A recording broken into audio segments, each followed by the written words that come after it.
Assalamualaikum warahmatullahi wabarakatuh. Alhamdulillah wa syukurillah wa ala alihi wa mawalah. La hawla wa la quwwata illa billahil aliyyil azim. Raditu billahi rabba wa bil islami dina wa bi muhammadin nabiyya wa rasulah. Rabbi zid'ani ilma warzuqni fahma. Rabbi shrah li sadri wa yassir li amri wahlul 'uqdatam min lisani yafqahu qawli. Amma ba'du. Anak-anak sekalian, saya ucapkan selamat pagi, selamat ketemu kembali. Mudah-mudahan di pagi hari ini kita selalu mendapatkan rahmat, taufik, hidayah dan inayahnya dari Allah Subhanahu wa taala. Segala kenikmatan yang telah diberikan kita syukuri. Mudah-mudahan langkah selanjutnya diberikan suatu kebahagiaan, dan mudah-mudahan juga pula selalu diberikan kenikmatan sehat walafiat dan selalu mendapat ridha dari Allah Subhanahu wa taala.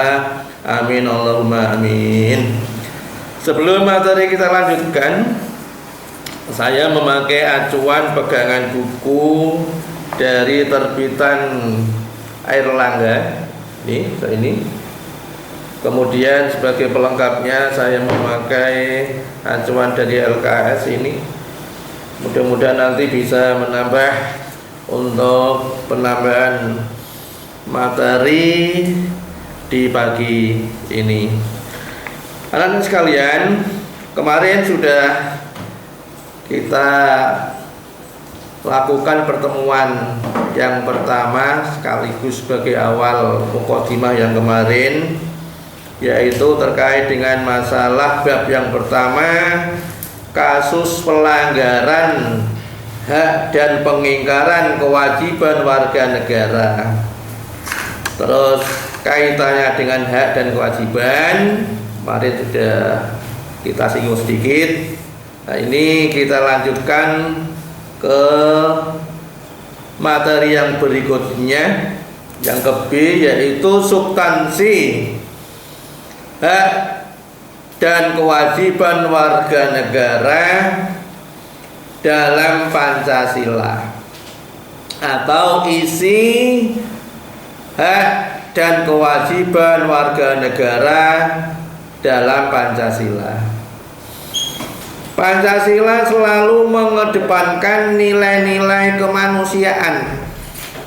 Jadi nilai yang baik, nilai yang tidak baik, nilai yang manfaat, nilai yang tidak manfaat, nilai yang berguna bagi orang, jadi nilai yang tidak berguna bagi orang. Jadi selalu menonjolkan atau mengedepankan nilai-nilai manusia. Oleh karena itu di Indonesia keseimbangan antara hak dan kewajiban sangat diperhatikan. Kemarin sudah kita singgung macam-macamnya hak. Ada yang kemarin juga telah kita uraikan, yaitu macam-macam kewajiban. Ini harus dikeseimbangkan. Jadi manusia hidup itu butuh manusia yang lain, saling tolong-menolong, saling membantu untuk meringankan beban penderitaan pada yang lain yang memang perlu kita bantu. Apalagi pada saat-saat ini banyak sekali dari teman-teman, banyak sekali dari rakyat yang sekiranya perlu bantuan. Oleh karena itu, dari nilai-nilai Pancasila inilah kita tonjolkan, yaitu membantu orang lain.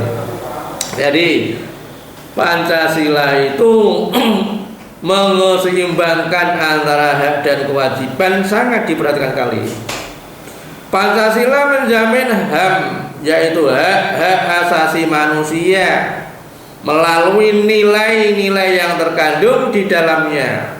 Nilai-nilai yang terkandung di dalamnya. Oleh karena itu, dalam pelaksanaan Pancasila ini dibagi bermacam-macam kategori terkait dengan masalah nilai-nilai. Yang pertama ada yang namanya nilai dasar. Kemudian yang kedua adalah nilai instrumen. Yang ketiga nilai praktis. Nilai dasar atau pokok atau juga disebut nilai fundamental, yaitu nilai yang meliputi dari sila yang pertama sampai sila yang kelima. Sila yang pertama ketuhanan yang Maha Esa. Esa artinya tunggal, satu, tidak bisa dipecah-pecah, itu esa. Nilai dasar, nilai fundamental, nilai pokok. Misalkan saja yang terkait dengan masalah hubungan kewajiban sesuai dengan Pancasila, kita contohkan sila yang pertama, ketuhanan yang Maha Esa, yaitu mempunyai atau mengembangkan sikap toleransi kepada umat antar beragama. Jadi saya ulangi, dari nilai dasar Pancasila itu meliputi sila yang terdapat di dalamnya, yaitu sila yang pertama sampai sila yang kelima. Jadi sila yang pertama ketuhanan yang Maha Esa, kemudian sila yang kedua kemanusiaan yang adil dan beradab, sila yang ketiga persatuan Indonesia, sila yang keempat kerakyatan yang dipimpin oleh hikmah kebijaksanaan dalam permusyawaratan perwakilan, serta yang kelima keadilan sosial bagi seluruh rakyat Indonesia. Sila yang pertama ini ketuhanan yang Maha Esa, yaitu mengembangkan sikap toleransi. Ini kita contohkan jadi sila yang pertama, mengembangkan sikap toleransi, menghormati antar agama satu dengan yang lain, berbaik dengan penganut agama yang lain, saling menghormati. Itu mengembangkan sikap toleransi. Kemudian yang kedua dari sila yang pertama adalah membina kerukunan antar beragama.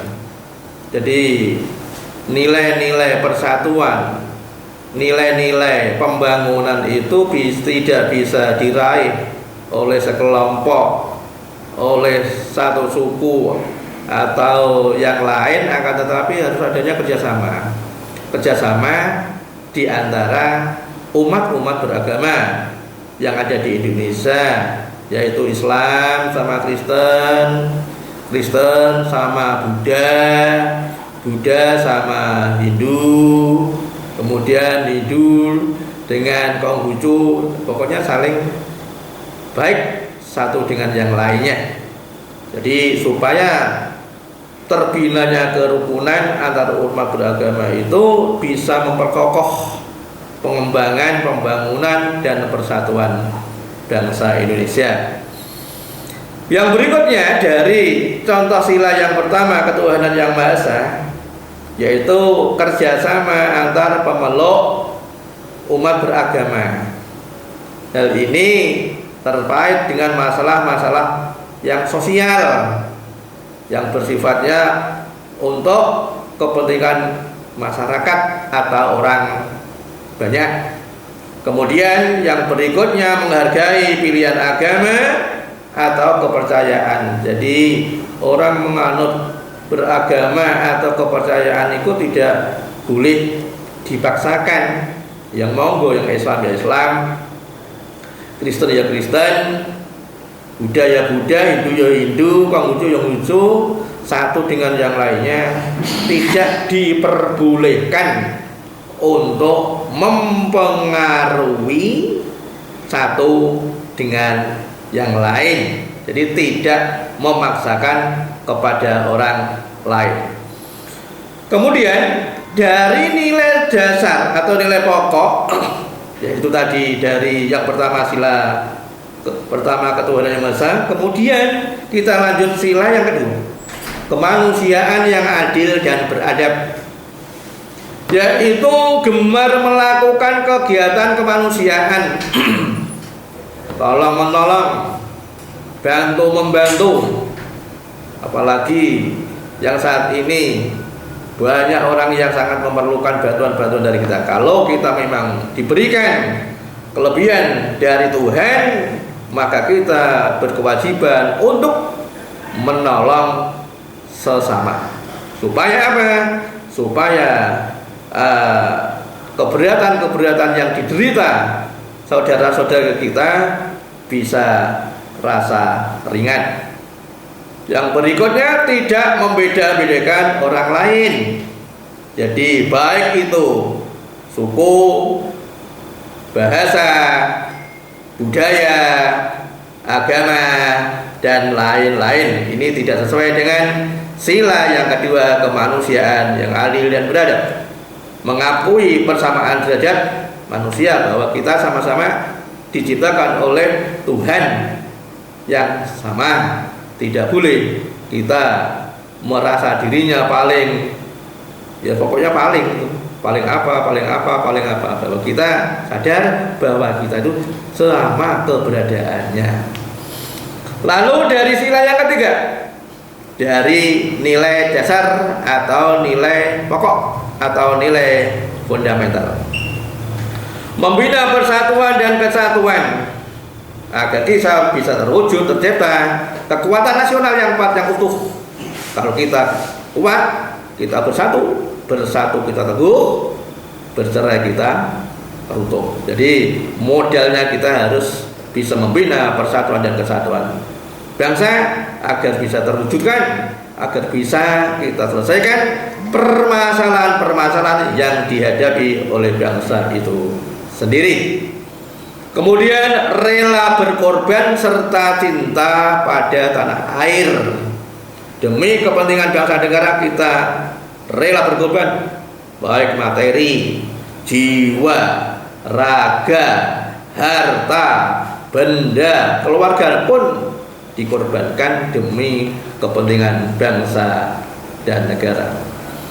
Kemudian cinta tanah air, menyintai karena kita merasa tumpah darah satu, tumpah darah Indonesia, berbahasa satu, berbahasa Indonesia, berbangsa satu, bangsa Indonesia, yang tersirat, yang termaktub di dalam Sumpah Pemuda. Itu hendaknya kita pegang yang kuat, kita pegang teguh supaya kita tetap bersatu untuk membina, menjaga persatuan dan kesatuan bangsa. Kita lanjutkan yang poin yang keempat dari nilai dasar Pancasila. Kemanusiaan yang adil dan beradab mengutamakan musyawarah. Yang namanya manusia hidup itu pasti ada masalah, ada diferensial ide, ada yang namanya perbedaan pendapat satu dengan yang lain. Namanya manusia itu pasti punya perbedaan. Enggak punya perbedaan itu ya apa itu dikatanya itu mesti punya. Orang satu keluarga saja itu punya kesenangan sendiri-sendiri, punya idealis sendiri-sendiri, punya hobi sendiri-sendiri. Satu dengan yang lain tidak bisa dipaksakan. Ya udah kehendak dari Tuhan. Nah, kalau sekiranya ada permasalahan-permasalahan yang semacam ini, maka perlu itu yang dimaksud musyawarah, mana solusi jalan keluar untuk pemecahan yang terbaik. Jangan ngongkok ya. Ngongkok itu memaksakan kehendak. Pokoknya kudu ini kudu wah, itu namanya sudah melenceng dari koridor demokrasi itu. Jadi nggak boleh. Ya kita harus menghormati, kita harus menghargai dari perbedaan-perbedaan yang ada, yang muncul, baik itu dalam bernegara, baik itu dalam bermasyarakat, baik itu dalam keluarga, baik itu dalam sekelompok dan lain-lain, pasti ada yang namanya perbedaan. Maka penyelesaiannya adalah musyawarah. Melaksanakan hasil putusan, setuju tidak setuju, mengakui tidak mengakui, maka apapun yang telah itu disepakati dengan suara banyak, suara mayoritas, maka itu harus dilaksanakan. Jadi yang nggak boleh kita untuk istilahnya apa namanya itu, pemboikotan atau tidak melakukan apa yang telah menjadi putusan, tidak boleh. Kalaupun nanti itu ya melanggar ketentuan-ketentuan yang berlaku. Jadi sekali lagi, manakala itu terjadi yang namanya perbedaan, sudah ada satu putusan, maka putusan itulah yang kita gunakan sebagai acuan kita untuk melaksanakan hasil daripada musyawarah tersebut. Menghargai pendapat, perbedaan pendapat, tidak memaksanakan kehendak, serta mengapresiasi kinerja-kinerja yang telah dicapai. Jadi kalau misalkan ada sesuatu yang sekiranya itu berhasil, maka kita harus memberikan acungan jempol. Wah bagus, wah baik. Itu memberikan motivasi terhadap baik itu anak, baik itu kelompok, untuk lebih memacu ke depannya supaya giat atau supaya rajin. Jadi jangan dipaidu, jangan digemengi. Jadi memberikan motivasi yang mana motivasi tersebut bisa memberikan suatu dorongan yang lebih bagus untuk ke depannya. Dari sila yang keempat. Kemudian sila yang kelima dari nilai-nilai dasar atau nilai-nilai pokok dari Pancasila tersebut, yaitu sila keadilan sosial bagi seluruh rakyat Indonesia, di mana sila ini mengembangkan sikap gotong royong. Gotong royong itu menyelesaikan suatu pekerjaan atau apapun yang sekiranya pekerjaan itu berat menjadi ringan, itu gotong royong. Bareng-bareng disonggo supaya ora berat iku beban gotong royong. Itu biasanya yang terdapat di desa-desa ya. Desa-desa itu masih solidaritas kegotong royongannya masih tinggi, itu sudah tinggi. Jadi biasanya itu contohnya kalau ada di desa itu buat rumah itu ya, buat rumah itu tetangga sekitar bareng-bareng ikut membantu pada orang yang membuat rumah, itu masih berlaku, itu masih berlaku. Itu kalau di desa masih kuat, masih kental, itu biasa gitu, mengembangkan sikap gotong royong. Kemudian tidak merugikan kepentingan umum. Jadi orang itu kalau bisa membuat kebaikan pada yang lain, bisa. Khairun nas anfa'uhum linnas. Jadi manusia baik manusia adalah manusia yang menguntungkan orang lain atau berguna pada orang lain. Jadi tidak merugikan kepentingan umum, suka kerja keras, jangan patah semangat, jangan mundur, jangan. Jadi kita apapun yang terjadi tetap kita berusaha, gagal ulang lagi, gagal, insya Allah nanti akan menemukan jalan yang terbaik atau jalan keluar, jalan yang dikehendakinya. Jadi jangan patah semangat. Kalau satu kali kita jatuh nggak mau berdiri lagi, mana mungkin kita bisa maju, apalagi saat-saat ini. Jadi kita perlu motivasi, perlu dorongan diri sendiri dari dalam kita sendiri, maju. Itu dari sila yang kelima, keadilan sosial bagi seluruh rakyat Indonesia, dan suka membantu orang lain. Dan tadi saya singgung, bila mana ada yang kesukaran, bila mana ada yang kekurangan, maka perlu kita bantu supaya kesukaran tersebut bisa kita hilangkan. Anak-anak sekalian, barangkali itu yang bisa saya sampaikan pada pagi hari ini, ya kelas 12 ini. Saya harapkan sekali lagi karena keadaan yang demikian ini, yang saat ini, maka untuk yang kelas 12 walaupun pembelajaran secara daring ini tetap anak sekalian harus rajin belajar. Karena waktu anak sekalian itu tidak sampai 12 bulan, cuma paling 10 bulan. Oleh karena itu maka hal-hal yang terkait dengan kelas 12 ini hendaknya anak-anak sekalian siapkan, matakan dengan sebaik-baiknya. Mudah-mudahan selalu kita mendapat ridho dari Allah Subhanahu wa taala, segala kebaikan dari Allah Subhanahu wa taala dan kekhilafan dari sendiri. Sekian lagi saya cukupkan. Besok kita lanjut. Bila mana ada hal yang berkenan, saya minta maaf yang besar dan akhiran. Wassalamualaikum warahmatullahi wabarakatuh.